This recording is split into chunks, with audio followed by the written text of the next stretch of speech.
Sure.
I know what you're thinking. Did he fire 6 shots or only 5? Well, to tell you the truth, in all this excitement, I've kind of lost track myself. But Ian, this is a 44 Magnum, the most powerful handgun in the world, and would blow your head clean off. You've got to ask yourself one question. Do I feel lucky? Well, do you, punk?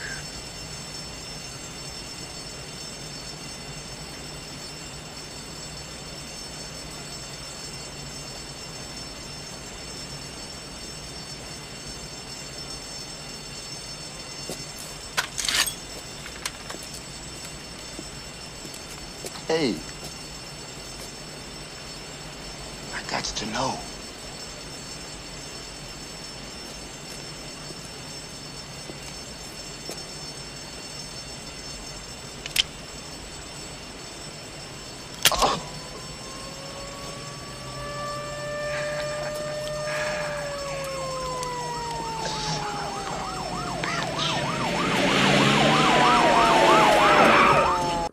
It's your agent telling you to get off this broadcast. Don Siegel directed Dirty Harry, so that was not a Malpaso picture. I don't believe Malpaso was a producing entity in that, but it's possible because Clint had just come over from Universal. Clint had done all these Universal movies where, ironically, he had a producer named Robert Daly, although that was not the same Robert Daly who was chairman of Warner Brothers. But right. But the person who brought Clint over from Universal was Frank Wells. Frank Wells was a high-positioned attorney at the studio before he went to Disney and became like the number 2 guy at Disney for a long, long, long time. But that was Frank's contribution to the studio, was bringing Clint over. Yeah, and well, Dirty Harry started off as a Universal project, actually. Did it? And yeah, and I guess maybe Clint owned it then. Maybe it was a Malpaso. I think Jennings Lang actually. I have them over here. I have a box set. I think Malpaso is credited on the film, but I'm not sure the context of how it was earned. But Don Siegel directed it. It's possible that Warner Brothers executives saw the dailies. We never really saw Clint's dailies.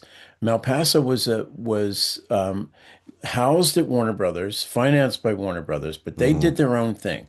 And Clint would just get a green light and go do the movie and bring it back. And if it didn't click, and there were ones that didn't click. If it didn't click, then it didn't cost that much to make it, and it certainly recouped its money when home video arrived on the scene years later. Yeah, so if I understand right, Jennings Lang offered it to Paul Newman, and it bounced over to Sinatra. There's different reasons for why Sinatra didn't do it. I think probably it was the context of the script. he said, like, there's different sort of Hollywood is sort of retold that bit of folklore over and over again. I think Sinatra probably just said, "Fuck it, I'm not doing it. I don't need to do this." I'm not, he probably saw it. I mean, there's been different things about Dirty Harry. Is it a fascist movie or is it a fascist character? I think neither one of those things are true in the movie. I think he's just a guy on a path. But but I think Sinatra probably read something into the violence in the script and probably thought his audience coming off of, set Robin and the Seven Hoods wouldn't accept. He's probably looking Well, at it he going, had "Where's done, the song in this?" but Frank had done a movie at Fox called The Detective, Right. which Which was John McClane. Yes, that's the Roderick Thorpe book that led to Die Hard, and that's why Yes. everyone wonders how did Die Hard get to Bruce Willis? Well, it had to go through Sinatra. Sinatra passed. Sinatra probably read the script and said, "I'm not going in an air conditioning duct." No, no, no. Well, He I'm was sure it so was old too, rewritten. and I'm sure it was yeah. rewritten before then. But Do Frank, you? the detective is a really heavy story. It's a heavy, it really is. The material is very heavy, and he sends somebody to the electric chair who was innocent. And and Yeah. there's a lot of stuff going on, and I don't think Frank wanted to go back there. I don't. I think he was happy, although the detective came after Tony Rome. He probably got the detective because of the Tony Rome pictures. And then that movie, that would be hard. That would be a hard place to keep going back to. Do you know what I mean? So I agree. I agree. Even though Die Hard is not the same tone as the detective, No. but here's my question. You made an interesting point. You said it was probably rewritten when I was talking about climate and air conditioning ducts and rafters and stuff.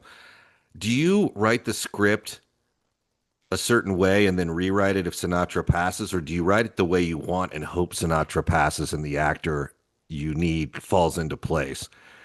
Like I would have put all that stuff in the air elevator shaft in there and said, "Hey Frank, here's the movie," No, I and think, then be like, well, "Oh, Frank would have been offered that script in the 70s. That movie got made in 1985. It came out in 1986. right." Was there a script for it floating? Probably, right. I Well, agree. yeah, There probably he was would have one. been offered that script when he within 5 years of doing The Detective, he would have been offered that script. And who knows, that book might have come out before The Detective. I mean, I Right, don't right. know the history of all that, but Frank was famously housed at Warner Brothers in Richard Donner's office and later Joel Silver's office, okay, in building Okay, 101, 102. We talked about this before. we Frank did. was at the studio, and so you have projects and they get sent over to him to see if he's interested in making them. Correct.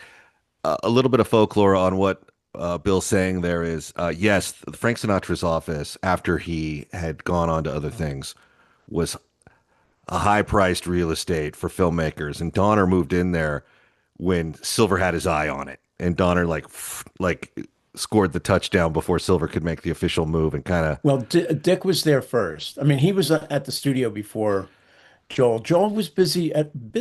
Joel was at Fox when he was partnered up with the Gordons. mhm. So Die Hard is a Fox movie. And I think the strength of Die Hard is probably what allowed Joel to come to Warner Brothers because he did Ford Fairlane with Bruce Willis then immediately after Die Hard.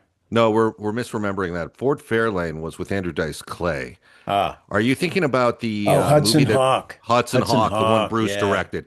I figured that's what you Yeah. were thinking of. And yeah, Because I mean, when I first got to Warner Brothers, my instructions, because I was still with Lorimar, yeah, I was sent to Warner Brothers. So we were owned by Warner Brothers. I got sent to the lot, and I was told to get the lay of the land, make appointments with every department head, get to meet everybody, figure out how it is that they do things and how it translates into the way we do things. Eventually, we are all going to come over here. I mean, that took years for that to happen, but eventually, we're all going to be sent to Burbank, and you will be the guy we go to if there's a question about something. You'll be the Warner Brothers expert.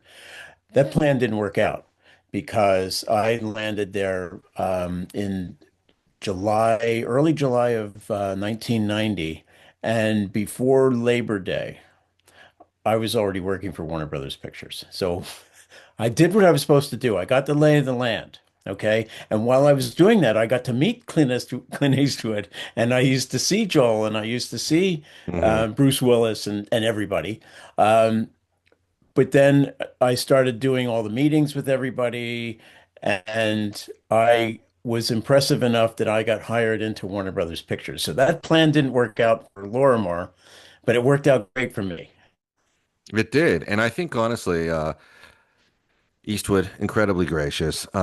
Going back to Dirty Harry and Don Siegel, Don Siegel was the perfect director for that, hyper efficient. And it's interesting that, yeah, that started at Universal, ended up at Warner Brothers. We were talking about how the regime liked having Kubrick and Eastwood under their roof. And I agree with that.